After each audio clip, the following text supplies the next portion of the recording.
लोक कहानियों के क्रम में आप सभी का स्वागत है। क्या आप जानते हैं आगामी और आओ नागा के बीच चूहे धान क्यों खाते हैं, इसके विषय में कौन सी मान्यता प्रचलित है? तो चलिए मैं आपको एक कहानी सुनाती हूँ। आगामी नागाओं के मान्यता के अनुसार प्राचीन काल में मनुष्य धान से अनजान था। कुछ मनुष्यों ने रास्ते से जाते हुए एक पोखर में धान का पौधा देखा।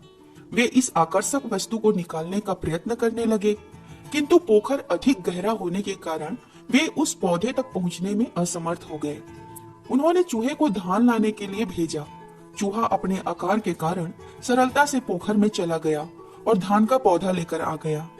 मनुष्यों ने उस पौधे से धान की खेती की और फसल तैयार होने पर उन्होंने चूहे से कहा कि वो आकर अपना हिस्सा ले जाए।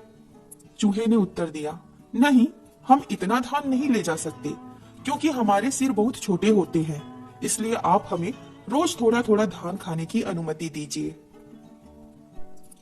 मनुष्य ने चूहे के उपकार का ऋण चुकाते हुए उसे प्रतिदिन थोड़ा सा धान खाने का वचन दिया। इस प्रकार तब से चूहे मनुष्यों द्वारा उगाया धान खाते चले आ रहे हैं। वहीं आओ नागा की एक अलग ही मान्यता है कि चूहे धान क्यों खाते हैं। उनका मानना है कि चूहा और मनुष्य मित्र हुआ करते थे। एक दिन चूहे ने मानव से कहा, मैं तुम्हें एक स्वादिष्ट उपहार दूंगा यदि तुम मुझे वचन दो कि तुम मेरी मृत्यु के बाद मेरा अंतिम संस्कार अच्छे से करोगे। मनुष्य ने चूहे का अंतिम संस्कार अच्छे से करने का वचन दिया। वचन के बदले में चूहे ने उसे धान उपहार में दिया तथा उसकी विशेषताएं बताते हुए उसके स्वादिष्ट होने का प्रमाण दिया। कुछ समय के बाद मनुष्य के वचन को परखने की दृष्टि से चूहे ने एक नाटक रचा। वह नदी के किनारे गया और मृत के समान लेट गया। थोड़ी देर में वह मनुष्य अपने बेटे के साथ नदी के किनारे टहलने के लिए आया। उसके पुत्र ने मृत चूहा देखा और अपने पिता का ध्यान उस ओर किया। मनुष्य ने अपना वचन पूरा करने के स्थान पर यह कहा कि उसे छोड़ो, यह मरा हुआ चूहा है। ऐसा कहकर उसने घृणा से चूहे को लकड़ी की छड़ी से उठाया और नदी में फेंक दिया।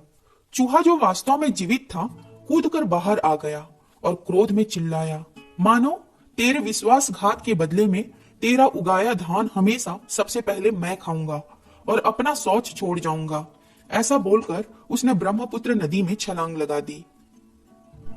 परिणाम स्वरूप मनुष्य के विश्वासघात का बदला लेने के लिए चूहे पूरा चावल खाते हैं।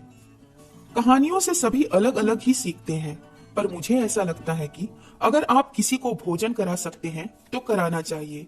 किसी का पेट भरेगा और किसी को जीवन मिलेगा।